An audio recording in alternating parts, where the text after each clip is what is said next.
안녕하십니까. 국회 의정연수원장 유상조입니다. 국정감사를 마무리하고 예산안 심사를 준비하느라 분주하신 와중에도 이른 아침부터 국회 최고의 인문학 과정에 참여해 주신 의원님과 국회 공무원분들께 진심으로 감사드립니다. 코로나19 감염 확산을 방지하기 위하여 이번 국회 최고의 과정은 유튜브 생중계를 통해 진행하는 방식을 유지하게 되었습니다. 참고로 유튜브 중계는 오늘 점심시간까지 보실 수 있으며 국회 방송에서 녹화하여 이번 주 토요일 저녁 9시 30분부터 방송할 예정임을 알려드립니다. 이번 과정은 오늘부터 11월 26일까지 매주 목요일 아침에 진행합니다. 그러면 이순신 리더십의 뿌리를 찾아서를 주제로 오늘 강의를 진행해 주실 김종대 강사님을 소개하겠습니다. 김종대 강사님께서는 서울대학교 법학과를 졸업하시고 부산고등법원 수석부장판사, 헌법재판관 및 국회 공직자윤리위원장 등을 역임하셨으며 현재는 부산대첩기념사업회 이사장으로 재직하고 계십니다. 그러면 귀한 시간을 내주신 김종대 강사님을 모시겠습니다. 예, 반갑습니다.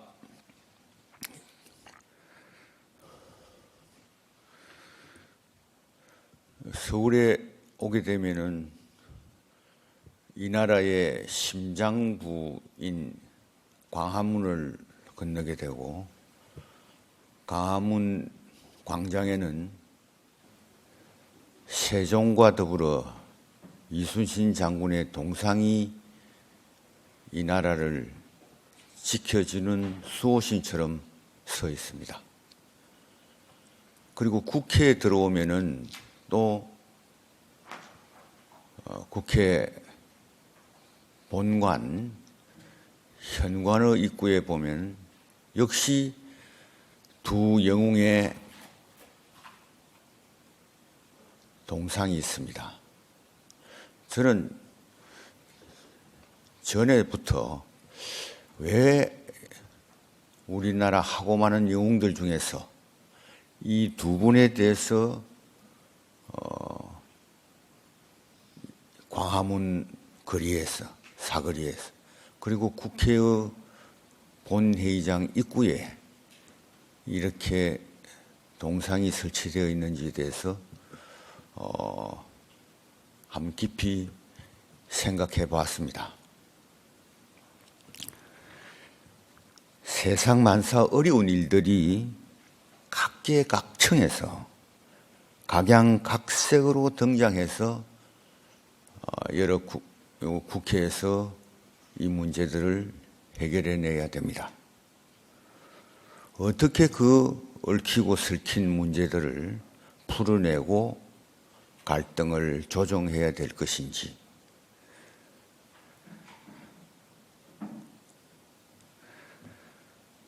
저는 어떤 특정한 기술이나 권모술수로서는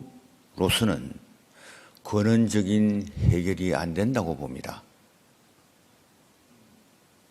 무슨 근본 문제를 해결할 수 있는 어떤 무엇인가가 필요하다고 생각을 했고, 이런 총체적 어려움이나 가지가지의 어려움을 풀어나가려고 하면은 우리는 근본에 들어가야 된다. 근본의 문제에 접근해야 된다고 생각을 합니다.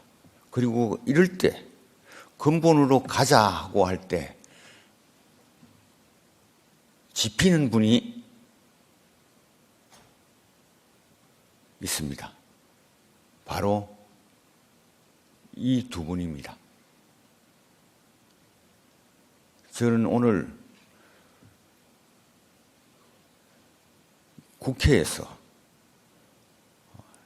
이분의 동상을 문 앞에 세워놓고 있는 이 국회에서 와서 이 근본을 돌아보자고 하는 이 측면에서 이순신이라는 사람의 내면 가치, 그 리더십의 뿌리를 한번은 의견 나눠보자 하는 것은 대단히 보람 있는 일이고 저로서는 영광스럽다고 생각합니다.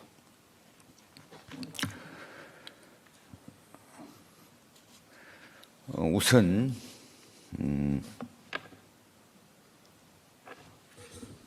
이순신의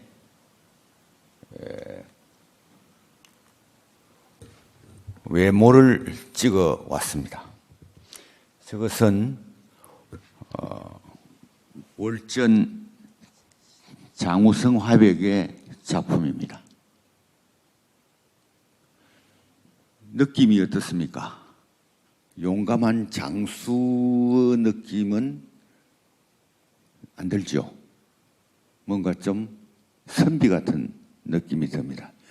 그리고 저런 초상화를 그리는 것은, 특히 영웅의 초상화를 그리는 것은 화백들도 굉장히 신경을 써서 그린다고 합니다. 그분들의 후손을 찾아가서 골격도 연구하고 그분의 사상도 공부하고 해서 가장 적합한 상을 그린다고 들었습니다.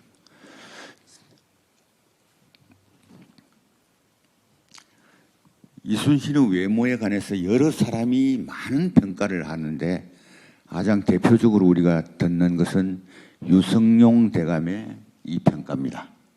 순신은 말과 웃음이 적고 용모는 단아하여 수행이 깊은 선비와 같았고 그 중에 대담한 기운이 있어 일신을 잇고 나라를 위해 간 것도 본래부터 수양해온 까닭이라 하겠다.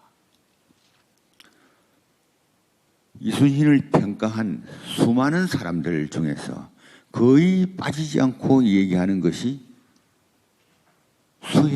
수양이라는 말입니다. 그리고 선비라는 말입니다.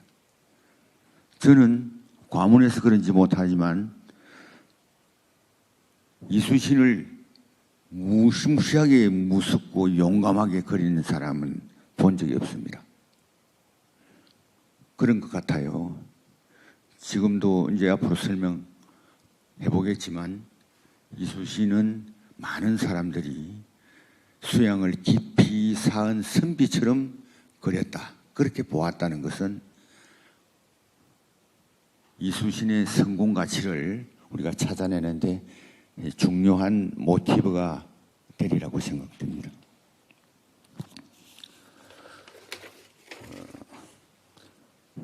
지금부터 이순신 내면 세계의 가치 체계, 그분 리더십의 뿌리를 한번 공부해 보겠습니다. 흔히 이순신의 리더십이 뭐냐에 관해서 이렇게 많은 이 항목을 드러내서 얘기를 하고 있습니다. 그러나 이것뿐만 아닙니다. 이것뿐만 아니고 학자들이 각자가 자기의 표현 방식으로 또 다른 이순신의 리더십을 끄집어내고 글로서 표현하고 있습니다. 그게 다 저는 틀린 일이라고 생각하지는 않거든요. 저는 궁금했던 것이 이 수많은 이순신의 리더십에 어떤 관계를 갖고 있느냐는 겁니다. 그래서 이 각 리더십에 뿌리가 없을까? 뿌리를 찾아가 보자 하는 그런 생각에서 한 수십 년간 여기에 정성을 들여서 공부를 해봤습니다. 뭘까?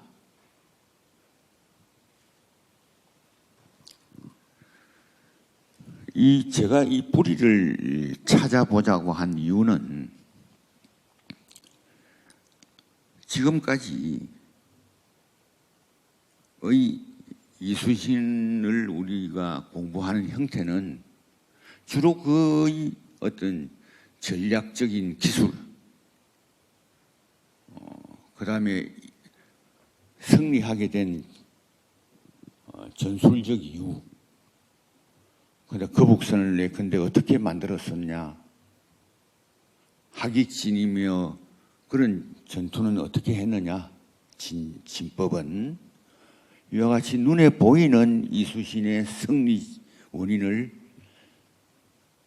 모르는 분야를 전부 책을 뒤져서 찾아내고 하는 그런, 다시 말하면 넓게 이수신의 리더십을 펴나가는 그런 수준이었습니다. 그래서 결국은 어떻게 해야 되느냐? 누가 이수신의 큰 동상을 세우느냐? 누가 완벽하게 거북선을 재현해내느냐? 이런 것을 가지고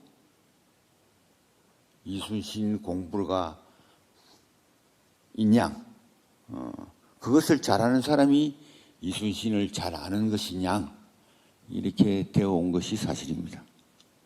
그래서 전에는 바닷속에 거북선의 그 파편을 끄집어낸 것이다. 이래서 막 신문에 하면 야단도 나고 이랬죠. 그런데 지금 우리가 이순신 동상을 전국에서 이 나라에서 제일 크게 세운다고 한들, 그리고 거북선을 재현해낸다고 한들, 그것이 무슨 우리에게 소용이 되겠느냐? 저는 그렇게 생각을 했어요. 그것은 즐거움을 주는 것 외에, 눈에 즐거움을 주고 기분 좋게 만드는 것 외에 특별히 우리한테 소용되는 바가 적다 이래 봤습니다. 오늘날 우리는 수많은 위기 속에서 그걸 해결해내고 극복해 가는 과정이 있습니다. 지금은 코로나 팬데믹에서 벗어나려고 전 국민이 노력을 하고 있습니다. 이럴 때 이순신의 어떤 가치를 찾아서 끄집어내서 그것을 활용하는 것이 이순신 공부의 본길이 아니냐.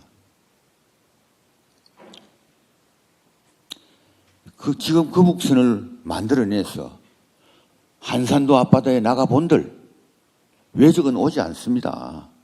더구나 외적이 옛날 서던 그 400년 전에 배를 타고 오지 않습니다.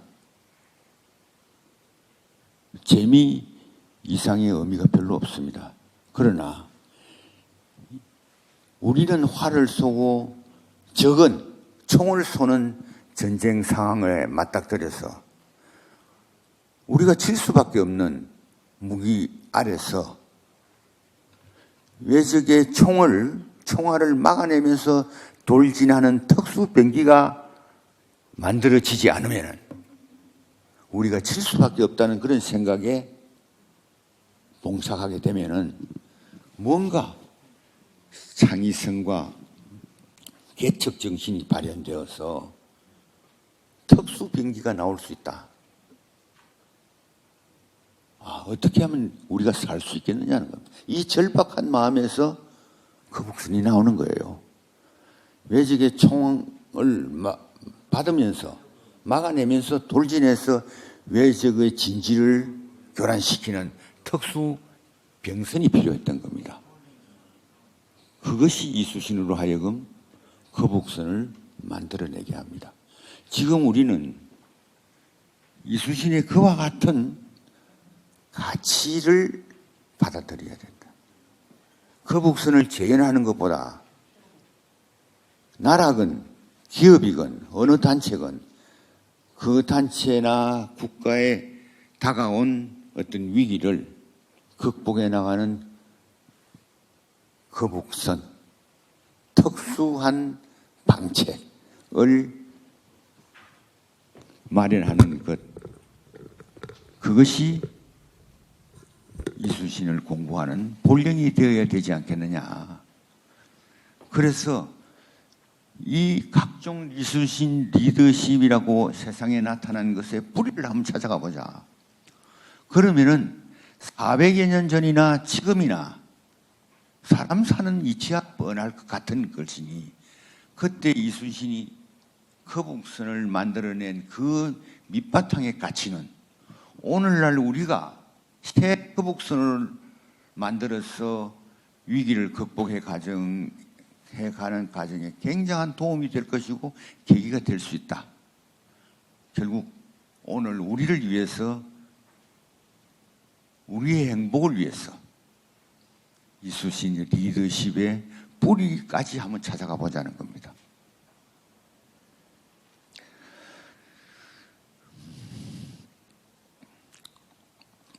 그래서 이것은 다른 말로 하면은 이순신의 성공법. 이순신은 굉장히 성공한 사람은 맞죠. 성공했다는 것은 목표를 달성했다는 겁니다. 이순신은 그때 전란의 휴사인 이 나라를 구해보자는 것이 자기 목표였고요. 이 목표를 가장 성공적으로 달성한 분입니다. 그렇게 해서 이순신의 뿌리를 찾아가 보고 싶었습니다. 이 뿌리를 찾아내는 방법은 말이죠. 이순신이 한 말, 이순신이 한 글, 이순신이 한 행동, 이것을 종합해 보는 방법입니다. 사람은 말도 하고 글도 쓰고 행동으로 나타냅니다. 그러나 말만 하는 사람이 있죠. 말은 잘하는데 행동이 안 따르는 사람이 있고, 글은 잘 쓰는데 행동이 안 따르는 사람이 있고. 그런데 이순신은 놀랍게도요, 자기가 한 말, 자기가 쓴 글, 자기가 한 행동이 일치합니다. 이런 이인 좀처럼 찾기 어려울 정도로 자기 한 말을 그대로 지켜나갑니다. 그래서 이순신의 말과 글과 행동을 우리가 일관적으로 파악하는 것은 아주 쉽습니다. 그래서 이것을 종합해서 이순신의 리더십의 뿌리를 찾아가는데, 이 행동을 왜 그랬을까? 그런데 성공무사다. 이순신 리더십이 왜 이순신은 먼저 공변된 일을 앞에 세우고 자기 사사로움은 뒤로 돌렸을까? 왜 그랬을까? 거기에 무슨 답이 나오면 그 답에 대해서 또 왜 그랬을까를 물어봅니다. 이순신은 유비무환이다. 유비 리더십에 왜 이순신은 유비무환을 했느냐? 다른 장수들 유비무환 안 했잖아요. 임진왜란이 터지니까 전부가 도망갔습니다. 선조 왕도 도망가고. 그래서 부산포에 왜적이 도착한 지 20일 만에 한양이 함락되는 참변을 당합니다. 다 도망갔거든요. 부산에서 서울까지 보병이 20일 만에 어떻게 서울을 점령합니까? 막아서 싸울 사람이 없었다는 거 아닙니까? 전부 그럴 때 이 사람은 왜 유비무환하냐? 이 사람은 왜 준비했느냐? 이 사람. 이 사람은요, 1년 2개월 전에, 임진왜란 1년 2개월 전에 전라자수사가 돼서 부지런히 준비합니다. 1년 2개월간을. 그래서 전쟁 일어나기 하루 전에 음력 4월 13일 날 전쟁이 터진다면은 4월 12일 날 거북전함이 완성이 됩니다. 이렇게 준비했어요. 이 사람은 왜 그랬을까? 그거 이유를 따지고 더 들어가서 더 답이 안 나올까지 한번 들어가 볼까? 이것이 뿌리를 찾아가는 방법이었습니다. 이 뿌리는 이순신의 일생 중에서도 자기가 어려웠을 때 가장 어려웠을 때 어떻게 행동하고 말하고 글을 썼는지를 살펴보고, 또 다른 이순신하고 비견되는 인물들, 역사에서는 원균 장군과 중국에서 명나라에서 온 진린도덕이 주로 비교가 되는데요. 그분들과 비교를 해보면은 이순신의 뿌리를 쉽게 발견을 할 수 있습니다. 시간 관계에서 이분들과의 관계는 그냥 하는데 간단히 하나만 더 하겠습니다.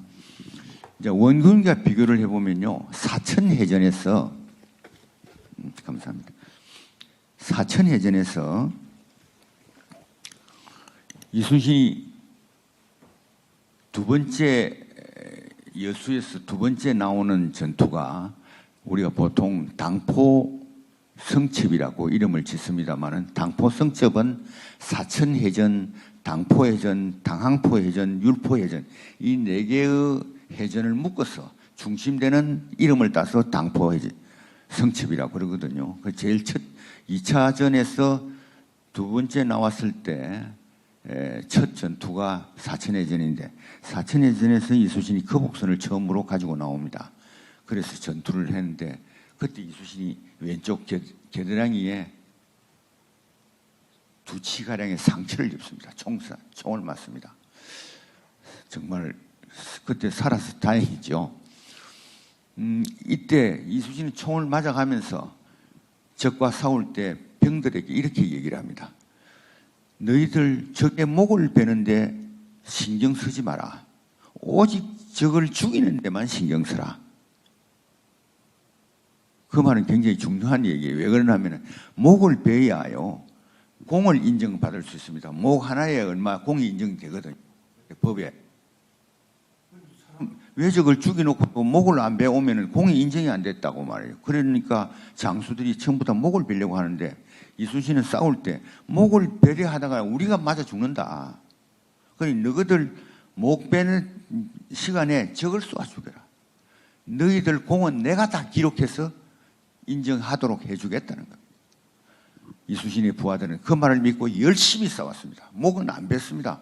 그냥 목 벨 시간에 적을 공격해서 적을 죽였어요. 그래서 사천해전을 승리로 이끕니다. 그리고 이순신은 물론 다 적어서 그 공을 올리겠죠. 그 다음 날 사천해전 이긴 다음 날 원균은 그때 경상 우수사로서 이순신과 같이 참전했거든요. 원균이가 이순신에게 내가 싸운 곳을 둘러보고 오겠다. 이순신 동급의 장수거든요. 다녀오십시오. 그리고 원균은 가서 그 죽어 있는 시체들의 목을 베서 자기 공으로 보고를 합니다. 원균이라는 장수도 그냥 장수입니다. 굉장히 어떤 의미에서는 훌륭함을 갖춘 장수지요. 그러나 이순신과 대비돼서는 항상 그렇지 않은 것으로 묘사가 되는데 우리는 반드시 그렇게 묘사할 필요는 없습니다. 그러나 원균은 장수가 싸워서 공을 세우는 것이 중요한 일이 아니냐는 거죠. 그 말 맞습니다. 그런데 공을 세우려면 목을 베와야 될 거 아니냐는 거죠. 그렇죠. 그래서 이순신은 그럼 뭐냐? 이순신은 바보냐? 이순신은 공 세우는 것보다 더 소중한 게 있었어요. 공은 자기 것입니다. 그죠? 공 세우는 것보다 더 소중한 게 있었다, 이순신은. 싸워서 이겨서 나라를 지키는 그것이 더 소중했단 말이에요. 이 두 장수의 내면적 이 차이가 역사에서 이 두 장수를 다르게 보는 이유입니다.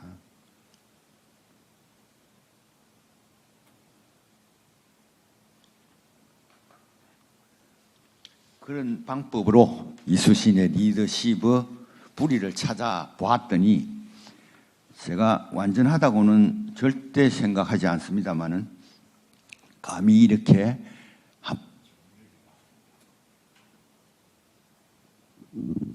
이순신 리더십 뿌리의 실체를 저는 4가지로 정리를 해봤습니다. 그래서 방법은 아까 말씀드렸듯이 이순신의 행적을 말과 글을 연관을 시키고 왜 이런 말을 했을까, 왜 이런 행동을 했을까를 계속 연말을 하면은 이 행동도 그렇고 저 행동도 그렇고 여기 무엇이 바탕이 되어 있구나 하는 하나의 뿌리에서 나간 어떤 연유된 것을 발견을 해요. 그래서 정리를 해봤습니다. 제일 먼저 나타나는 뿌리가 사랑입니다. 사랑. 이수신의 사랑의 대상은 제1차로는 국가였거든요. 우리가 관심 있는 것도 나라니까. 그러니까 이수신을 나라 사랑으로 충만된 제1차 뿌리라고 생각합니다. 사랑에는 네 가지의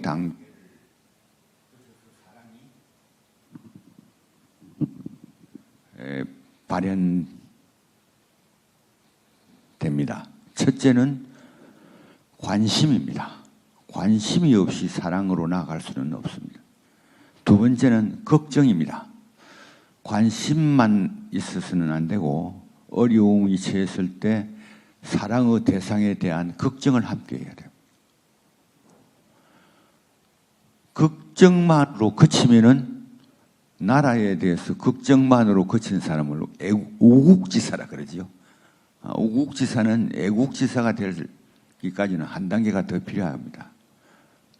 세 번째가 걱정에서 그 걱정을 해소하기 위해서 나를 헌신적으로 던지는 겁니다. 내 몸을, 내 마음을 던지는 거예요. 최고로 던지는 상황은 죽는 거죠.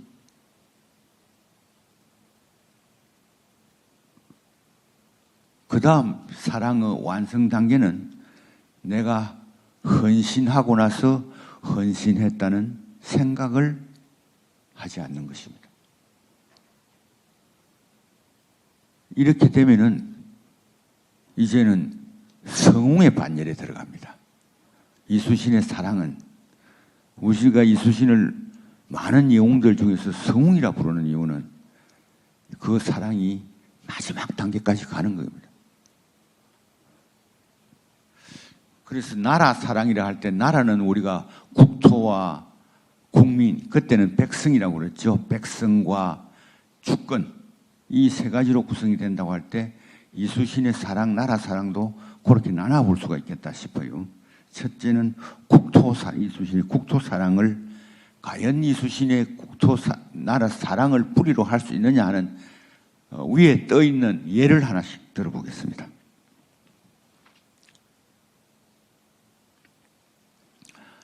선조가 어주에서 압록강을 건너서 중국으로 귀부를 하려고 그랬습니다. 일종의 망명입니다. 나라는 포기한 거죠. 넘어가면은. 그럴 때 이순신이 이렇게 얘기를 합니다. 왕이 압록강을 넘을 형편이 되면 자기는 여수에서 말이죠. 서해로 올라가 왕과 더불어 죽기로서 싸워 이 땅을 지켜야 하고, 그럴 수 없을 때에는 군과 신이 서로 앉고 이 땅에서 죽어야 돼. 아주 결연하죠. 결연합니다. 국토를 나라 사랑의 근본으로 삼았어요.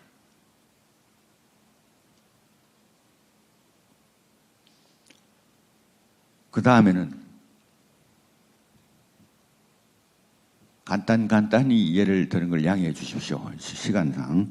그 다음 백성 사랑에 관해서 보겠습니다. 백성 사랑에 관해서는 세 개의 예를 들어보겠습니다. 이순신 일기에 보면은 이런 말이 자주 나옵니다. 아침에 맑더니 저물어선 비가 왔다. 농사에 협조하겠다. 무슨 전쟁 중에 있는 장수가 전시에 일기 쓸 시간이 어디 있겠습니까만 그 짧은 시간에 이순신이 그러니까 난중 일기는 아주 단문으로 구성되어 있습니다. 이렇게 짧은 글을 쓰면서도 이런 걱정하고 있어요. 농민들 걱정 안 합니다. 백성들 걱정해요. 가뭄이 해소되겠다. 얼마나 좋겠나. 어째 왜 저기 그 곳으로 들어왔다고 한다. 얼마나 놀랬겠느냐. 이런 사람.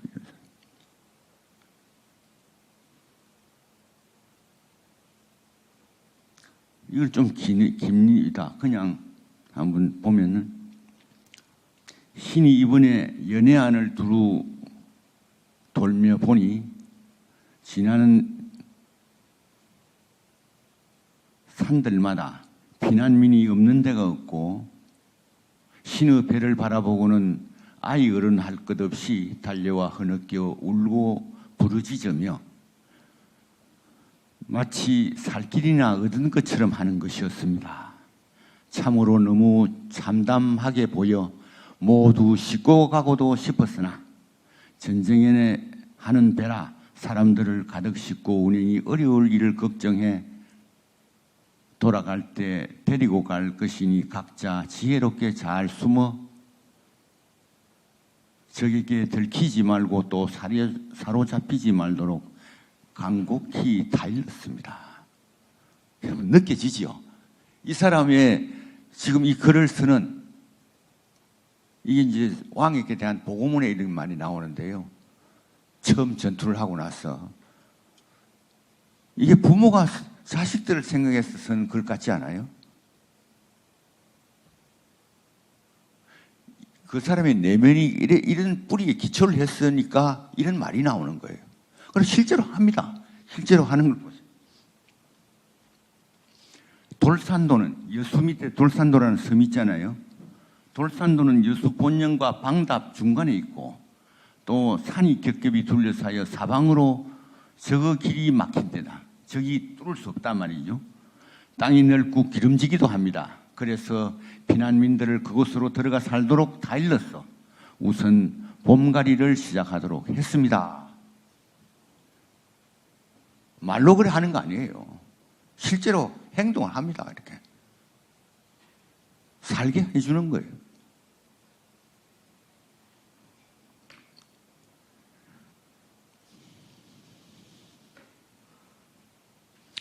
이런 사랑을 받은 백성들이 이수신에게 그 사랑을 돌려주지 않겠습니까? 이수신이 백의종군 중에 다시 삼도수군 통제사가 돼서 아무것도 없이 수군을 재건해야 될 때 백성들의 도움으로 수군을 재건해 나갑니다. 그때 백성들은 이수신을 도웁니다. 전부 도망간 병사들이 다시 돌아옵니다. 당신이 다시 통제사가 되었다니 이제 나는 개죽음을 안 할 것 같습니다. 나는 죽이고 당신이 살 사람은 아닌 걸로 안다는 거예요. 그런 신뢰가 어디서 나오겠습니까? 이게 베푼 사랑에서 나옵니다. 마지막은 사직사랑. 사직. 주권 사랑은 그때는 주권이라는 용어를 안 쓰고 사직이라는 말을 많이 썼어요. 사직. 이것은 다른 말로 하면 그 사랑은 충성으로서 표시를 많이 합니다. 사직에 국가 주권에 대한 사랑은 충성으로도 표시를 해요. 이수신의 이 사직 사랑은요. 그때가 왕국이었죠. 왕이 선조가 그 나라의 조선이라는 나라의 주인이었습니다. 그런 시대인데도 이수신은 충의 대상을요 왕으로 안 놓았습니다. 이연이라는 인간 이연에 안 놓았다고요. 그것을 어떻게 아느냐? 이순신은 바친 그 충을 보면은 자기 사리 사욕에서 충성한 적이 한 번도 없습니다.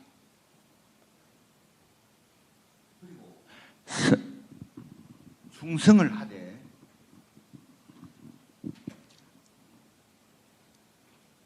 비굴한 점이 단 한 점도 없어요. 비굴한 점이. 사람에 대해서 충성하면요 비굴한 게 저절로 비굴하게 됩니다. 그 다음에 이수신의 충성은 왕의 개인일에 관해서 도와준 일은 하나도 없습니다. 나라에 관한 일, 공사에 관해서만 충을 바쳤지 왕 개인 일을 도와주고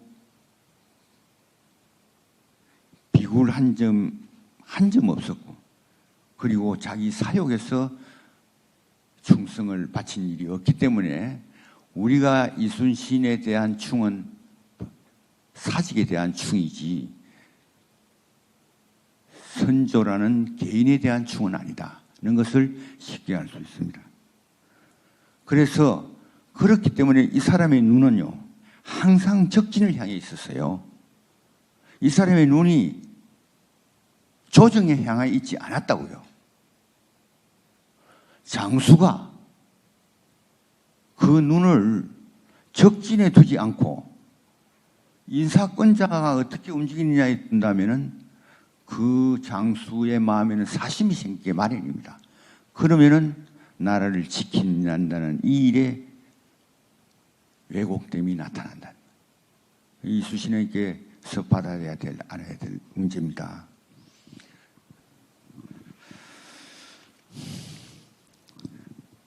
사랑은 이 정도로 하고요. 그 다음에 두 번째는 정성입니다. 일을 하면은 지극한 정성으로서 일을 했습니다. 이수 씨는.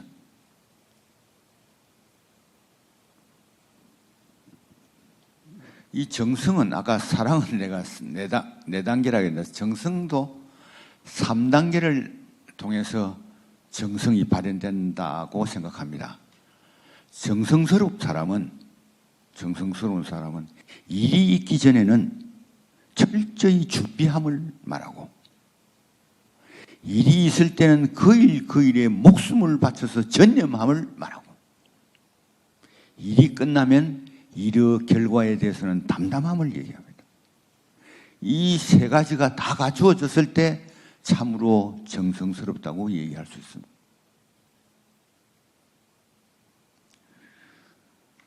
그럼 이순 씨는 어느 정도 정성스러운 사람이었느냐?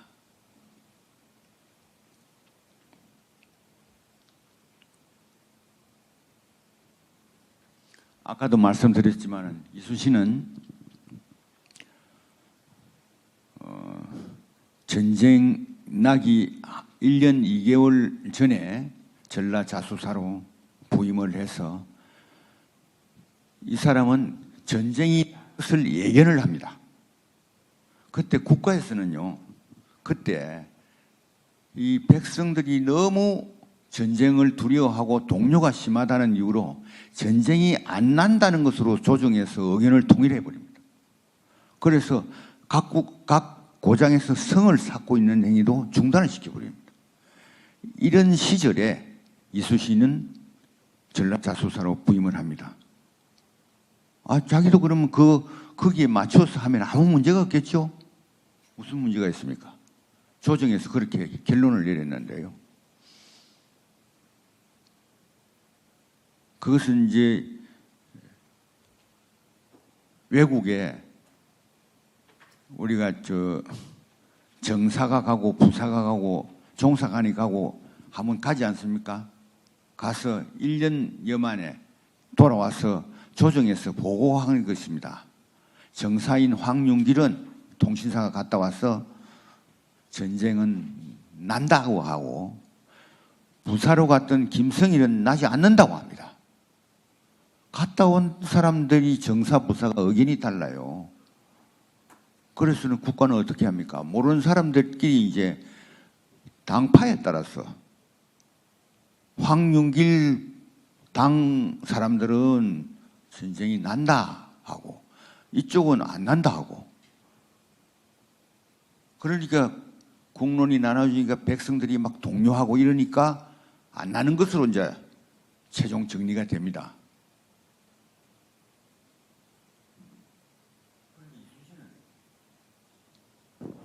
제가 생각해보면 그 말 안 믿었어요. 자기는 전라자수사로 와서는 자수사는 전라 바다를 일부러 바다를 지키는 사령관이거든요. 여기에 적이 오면은 어떻게 퇴치하겠다는 것으로 전 행동하기 시작합니다. 여수 앞바다를 완전히 요새화로 만듭니다. 돌로 가지고 이 사슬을 쳐서 앞을 완전히 요새화만. 그 다음에 성 주인은 해자를 파고 그 여수 수영 위에는 종고산이 있는데 대산에는 그 종고산에는 봉화대를 설치하고 각 군사훈련을 철저히 시행하고 하여튼 동시에 거북선 창제를 시작합니다. 전쟁이 날 걸 대비하는 일을 철저히 해요. 이순신은 그러면 왜 그랬느냐? 다 안 하는데. 거북선 그거 굳이 만들어가 뭐하냐? 만들다가 실패하면은 이순신은 또 아마 사형당했을 거예요. 국가의 재산을 어디에 함부로 쓸데없는 데 써가지고 많이 낭비했다고 안 그랬겠습니까? 그때. 그런데 이순신은 우리가 살려면 해야 된다는 거죠. 그렇게 준비를 합니다. 그래 하늘이 도와서 전쟁 하루 전에 거북선을 완성시키게 만들고 이순신 전라 자수군을 강군으로 만들어 놓습니다. 이렇게 준비했기 때문에 23번 싸워서 23번을 이길 수가 있었습니다. 승리했습니다.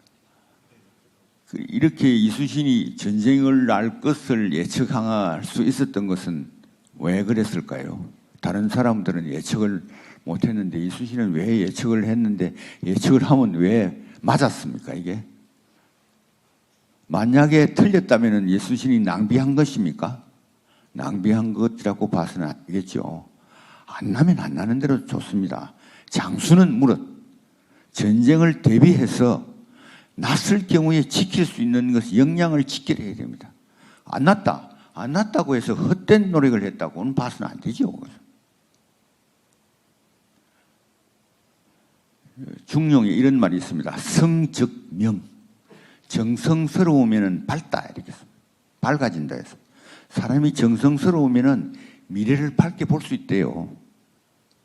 그래서 이순신이 정성스럽기 때문에 예측할 수 있었지 않느냐. 좀 막 그렇게 보고 싶습니다. 그래서 이순신은 전쟁할 것을 예상했고 예상대로 전쟁이 일어났고 전혀 준비했기 때문에 동요되지 않고 그 전쟁을 맞아서 승리로 이끌어 나갑니다. 그 다음에는 일이 있을 때는 목숨을 걸고 전념한다 그랬죠. 이순신이 처음 출전할 때 이런 얘기를 합니다. 선조에게 장계문에 보내면 원컨대 한 번 죽음으로써 적시 범어 수구를 바로 두들겨. 이순신이 정성을 표현할 때는 죽음으로써 일에 전하는 것만큼 정성스러운 것은 없습니다. 범의 소굴이라는 것은 외적의 소굴이겠죠. 내가 이기고 지는 건 생각 안 합니다. 죽음으로써 그냥 적을 깨겠다.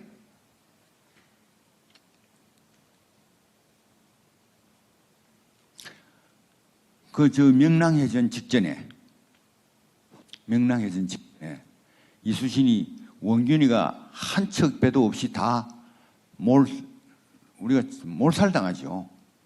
원균도 죽고 거의 7천량 해전에서 그랬답니다. 그런데 이순신이 누가 가지고 도망갔던 배 12척을 건져냅니다. 찾아내요. 이걸 찾아내자면 바로 사울 형편이 안 되니까 지금 목포 쪽으로 일단 피해 나가고 있습니다. 적은 기세가 등등하게 지금 뒤를 치고 있고 이 상황을 알고 있는 조정에서는 이순신에게 뭐라 하느냐면은 야 12척 그거 가지고 안 된다. 니는 군도 없이 무슨 적과 싸우겠느냐. 육군으로 돌아가라. 육군으로. 바다를 놓고 육지로 와서 싸워라. 명령을 합니다. 그때 이순신이 사자후를 토하지요. 그 토하는 말에도 지극정성이 담겨 있다는 데서 이 글을 골라봤거든요. 그때 하는 말이 있었습니다. 세 마디를 합니다. 아직도 신에게는 12척의 배가 있습니다. 그 다음에 죽을 힘을, 이것도 죽는 말이 나오죠. 죽을 힘을 다해서 막아 싸우면 이길 수 있다. 이 대단한 자신감, 이거는 지극한 정성에서 나오는 자신감입니다. 죽기로 사면 안 되겠느냐.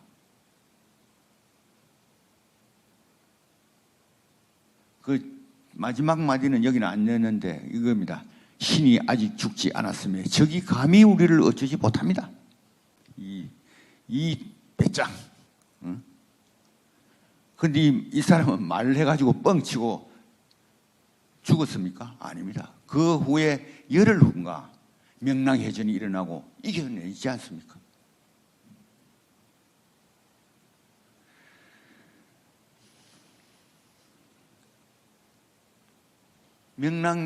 내일이 명랑해전이 일어나면 오늘 이수신은 두려움에 떨고 있는 병사들에게 이 말을 합니다. 이것도 정성스러워야 우리가 살 길이 있다는 말을 이렇게 합니다.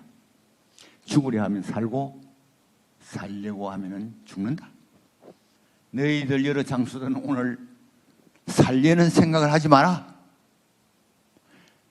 죽기로서 싸울 때 하늘이 우리에게 살 길을 열어줄 수 있다. 이 정성의 표현입니다. 지극한 정성. 여기도 죽음이 또 나오죠.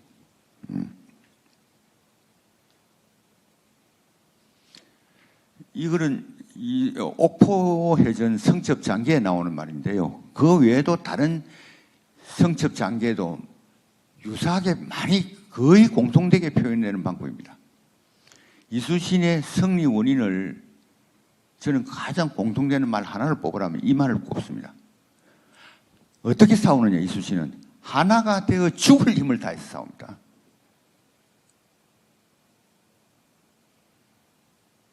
이걸 누가 막겠습니까? 처음 하나가 된다. 굉장히 중요한 면입니다. 쪼개지지 않아요. 하나가 돼요. 그 다음에 정도는 죽을 힘을 다했어.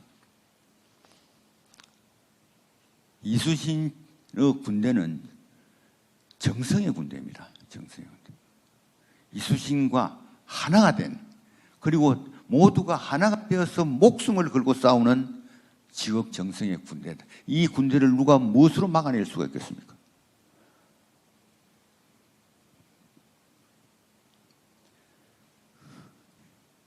그 다음에 일이 끝나면 어떻게 한다 했습니까?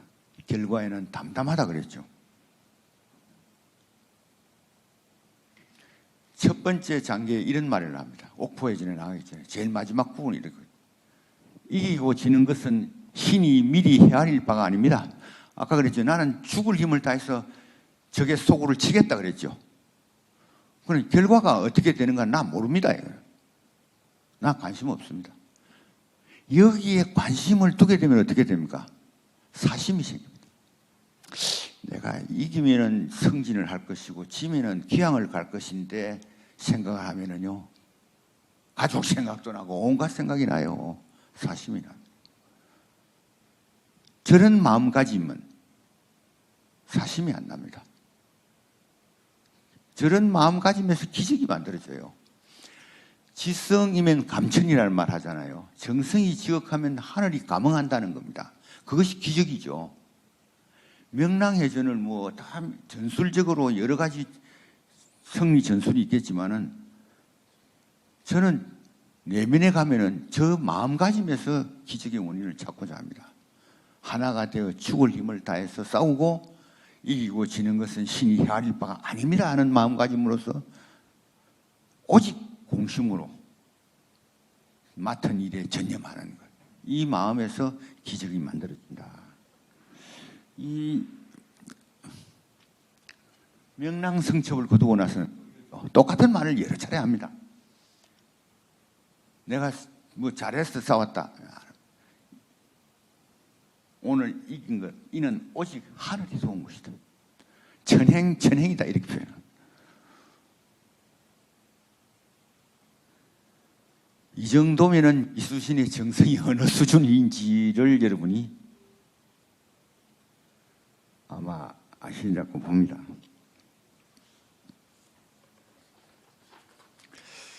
그 다음에 세 번째는 뿌리는 오직 바른 길로 간다는 겁니다.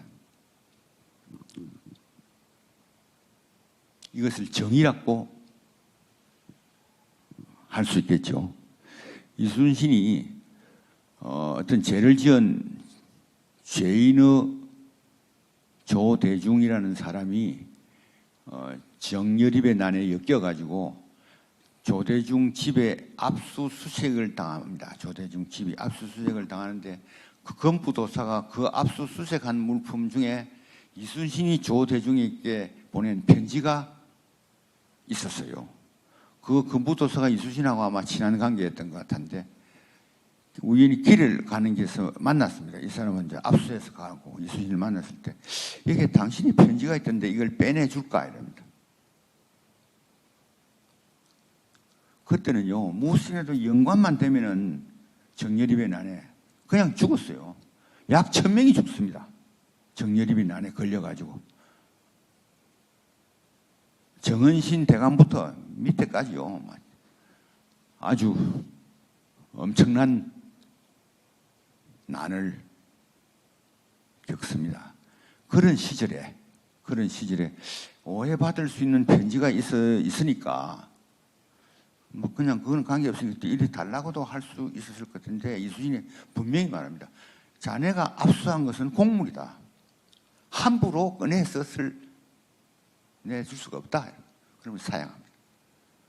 만약에 이순신이 받았다면은 그것 이후로 이순신은 어쩌면 죽었을지도 모릅니다.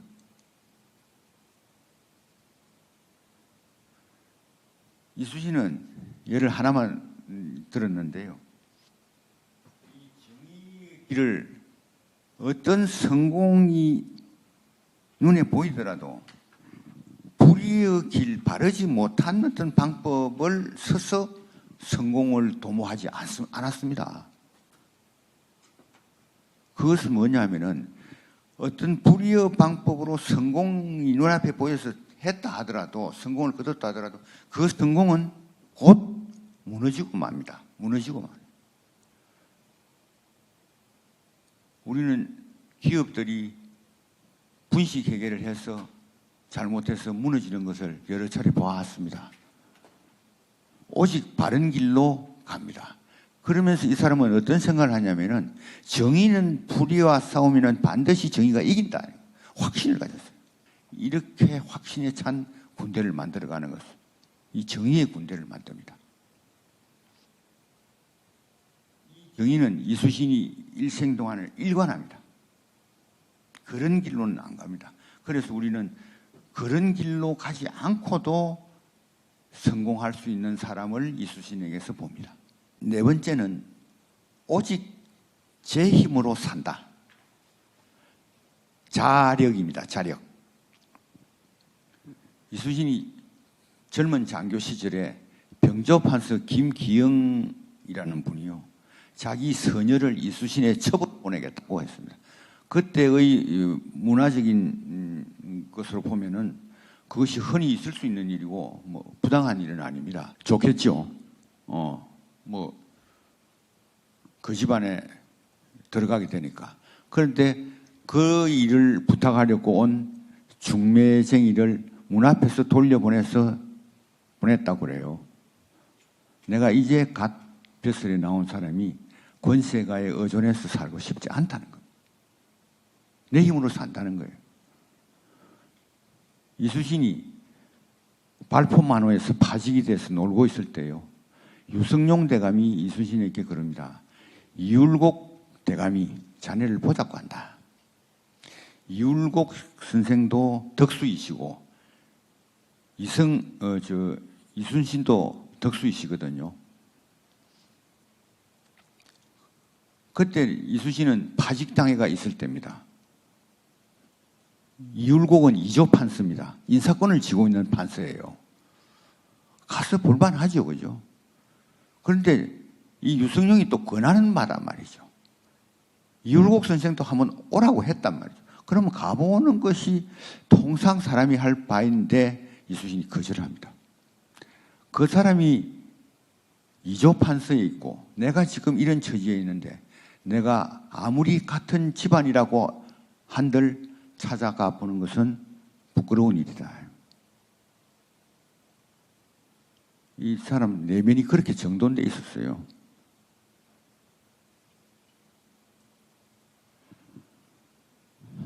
이 친구에게 쓴 편지에 이런 말이 있습니다.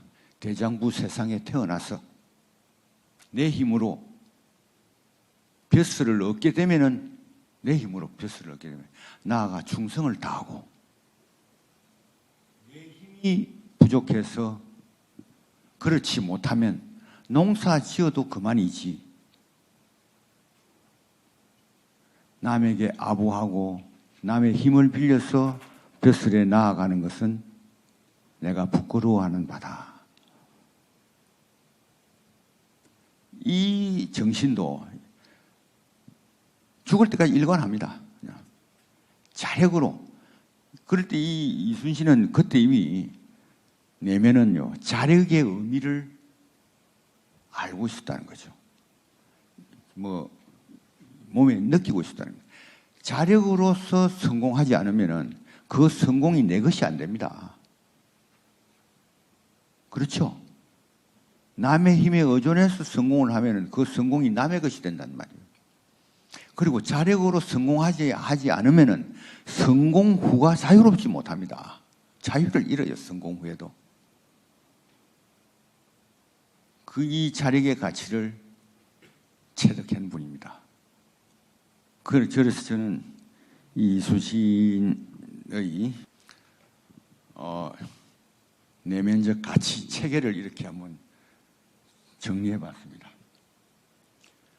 처음 사랑과 정성이 모여서 이순신의 기층적인 성공 가치를 만들어낸다. 목표에 대한 사랑이 지극하고 일에 대한 정성이 지극해서 안 되는 일이 없습니다. 안 되는 일. 정주영 현대 회장 하시던 어른이요, 해봤나 이렇게 묻는데, 해봤나? 이래 머리만 굴리고 안 된다 이래 하지 말고 해봤느냐 이렇게 묻는데요. 그런데 그 사람이 만약에 해봤는데도 안 된다 하면은 정주영 씨가 난 뭘 어떻게 또 답을 했을까 싶어 한번 생각해 봤거든요. 그때 정주영 씨는 아마 이렇게 했을 겁니다. 죽기로서 해봤나?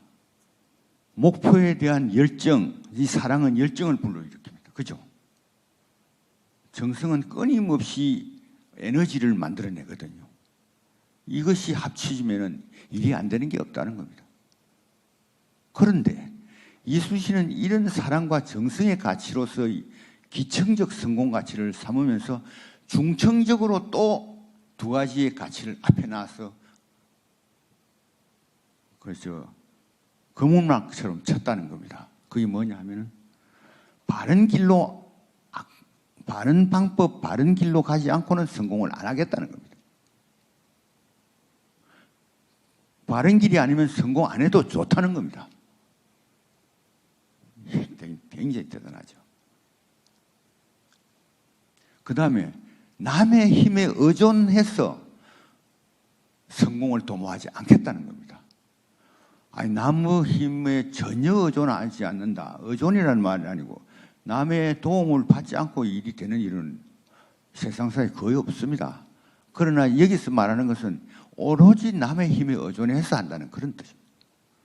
주된 힘은 내 힘이고 남의 힘은 도움을 받는다는 것은 괜찮지만은 내 힘이 주가 안 되고 남의 힘에 의존해서 남이 무너지면 나도 동시에 같이 무너지는 그런 형태의 성공은 사양하겠다.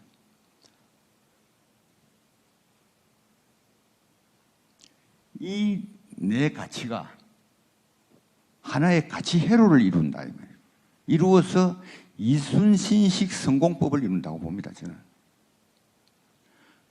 이 가치 회로가 이순신의 내면에 장착되어서 한 번도 오작동을 일으키지 않습니다. 예, 하나만 들겠습니다.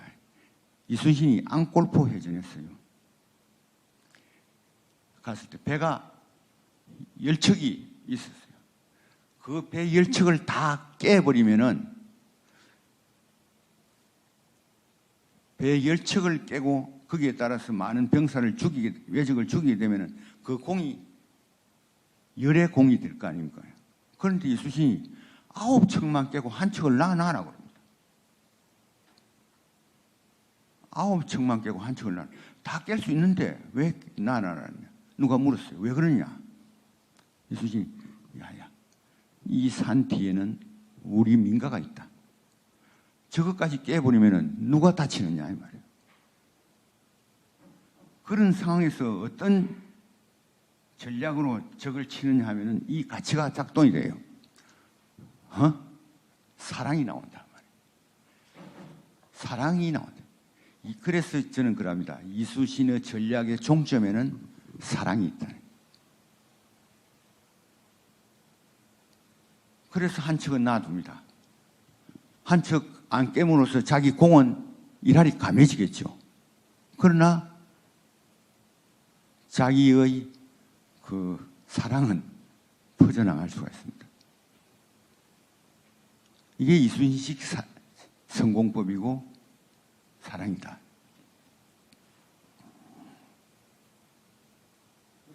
지혜로를 가지고 상황을 맞았을 때 이 작동이 되면은 거기에서 어떤 리더십이 나오지 않느냐는 거죠. 이길 수 있는 리더십이 나온다. 그러니까 아까 말했듯이 이순신의 리더십을 평면적으로 나열해 보면은 30가지, 40가지가 나올 수 있다는 거죠. 그러나 그 뿌리를 찾아가면은 이런 뿌리를 가지고 있더라. 거북선을 만든 것은 결국 사랑과 정성의 산물입니다. 우리 백성들 나라에 대한 그 사랑과 일에 대한 지극한 정성이 결합되니까 거기서 창의성이 나오는 겁니다. 그 창의성이 새로운 비밀 병기를 만들게 만든다.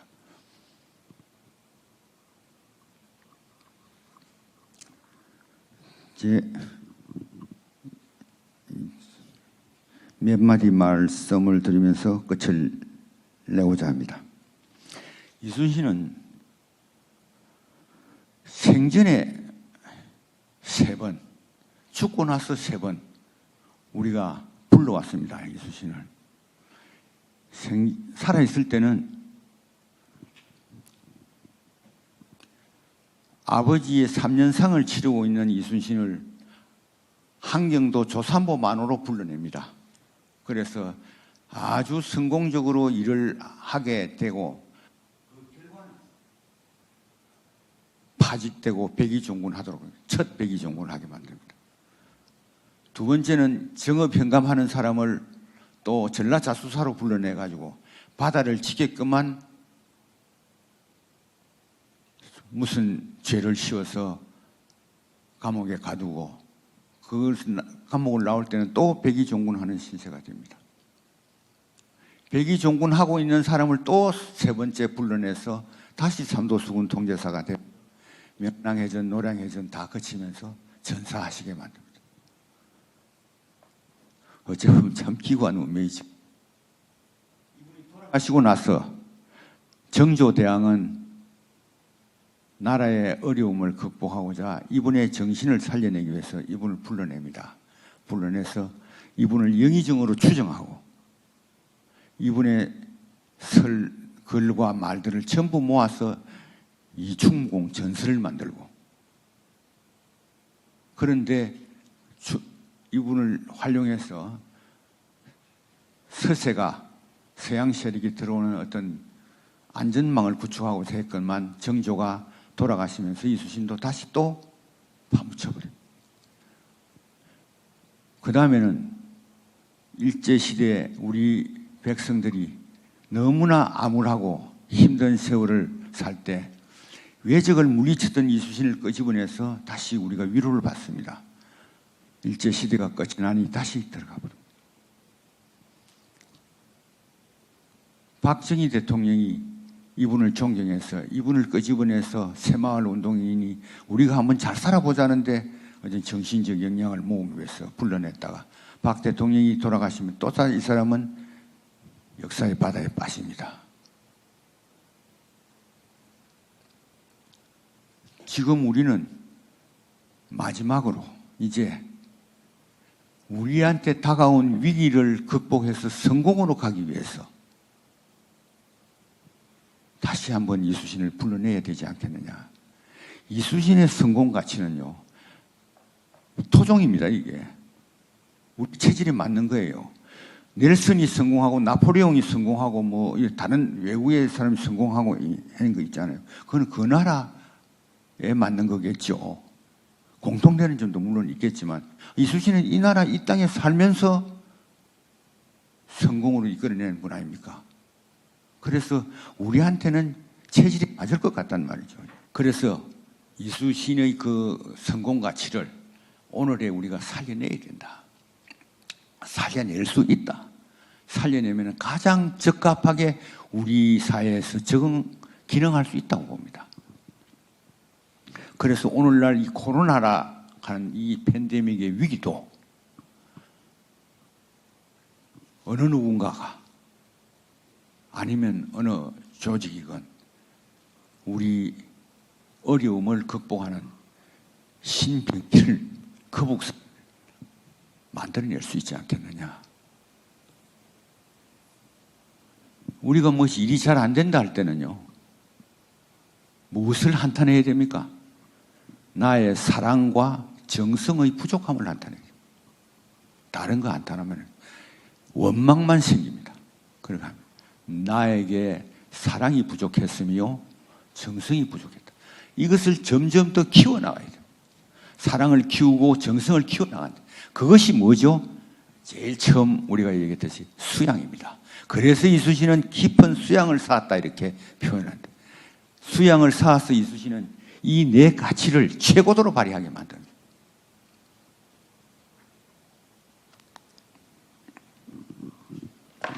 그리고 이순신은 어떤 국가적 위기도 자기의 이 가치 체계를 작동시킴으로써 성공했고 그것은 역사가 실증시켜주지 않았느냐. 마지막으로 앞으로 우리가 국가에서 이제는 좀 주관해서 이수신의 가치를 약간은 뿌리를 연구하고 교육하고 널리 펴는 사업을 하는 어떤 기구를 만들어서 이 나라에 다가오는 어떠한 위기도 잘 극복해낼 수 있는 제 강연을 마치겠습니다. 들어주셔서 감사합니다. 예, 열강을 해주신 김종대 강사님 감사합니다. 이른 아침부터 강의에 접속해 주신 의원님과 국회 공무원분들께 감사드립니다. 이것으로 오늘 강의를 모두 마치겠습니다. 감사합니다.